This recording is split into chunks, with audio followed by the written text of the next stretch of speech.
রিজিক যেন খুব ভালো থাকে, পুরোপুরি প্রভাব পড়ছে। সারা জীবনের জন্যই বাচ্চাটার হাহাকার তৈরি হয়ে গেল। বাচ্চাটার জন্য অন্তর থেকে দোয়া করি, সে যেন সুস্থ থাকে, স্বাভাবিক থাকে, সমস্ত কিছু যেন অতিক্রম করতে পারে, সে যেন নোংরা কোশ্চেনের সম্মুখীন না হয়। আমার যেহেতু বাবা মা নেই, বুঝ হওয়ার পর থেকে আমার নিজের বাসাতে ঈদ করি। পরকীয়া প্রাচীন একটি বিষয়, অনেক যুগ আগে থেকে হয়ে আসছে। আমার রুটি রুজির উৎস নাটক, খুব ব্যস্ততার মধ্যে দিয়েই কাটছে। আলহামদুলিল্লাহ ভালো আছি। রমজান মাস খুব কষ্ট করেই চলছি, কারণ কাজের ব্যস্ততা আছে, সবকিছু মিলিয়ে তেল পাচ্ছি না। অনেক ধরনের কষ্টই আছে। আমার সেকেন্ড বিয়ে করেছি, কারণ আমার আগের সংসারে বনিবনা হয়নি, সেটা নিয়ে এক ধরনের টানাপোড়েনের গল্প আছে। আমার সন্তান আছে 2টা। সন্তানের হাহাকারটা, এই যে বাবা মায়ের বিচ্ছেদ, সেটা চমৎকার ভাবে ফুটিয়ে তুলেছেন সাদমান রনি।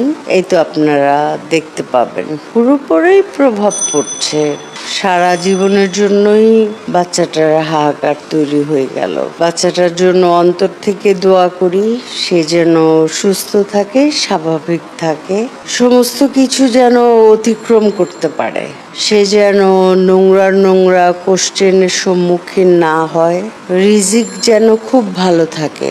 আমাদের এই ক্ষেত্রটায় সবাই চেনে তো, আমাদের এই সেক্টরের বাইরে, মিডিয়ার বাইরে পরকীয়া প্রাচীন একটি বিষয়, যুগে যুগে হয়ে আসছে, অনেক যুগ আগে থেকে হয়ে আসছে পরকীয়া।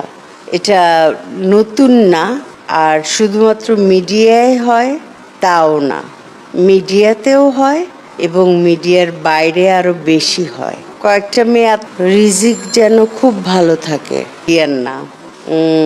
আশা করি বুঝতে পারছেন। কি যেন মেয়েটার নাম? মুনিয়া না? মুনিয়া। তারপর আরো বেশ কয়েকজন আছেন যারা একেবারে ফলাও করে পত্রপত্রিকায় প্রচারও হয়েছে, তো তারা তো মিডিয়ার কেউ না। এই বিষয়ে আমি আর কোনো কোশ্চেনের আনসার দিব না।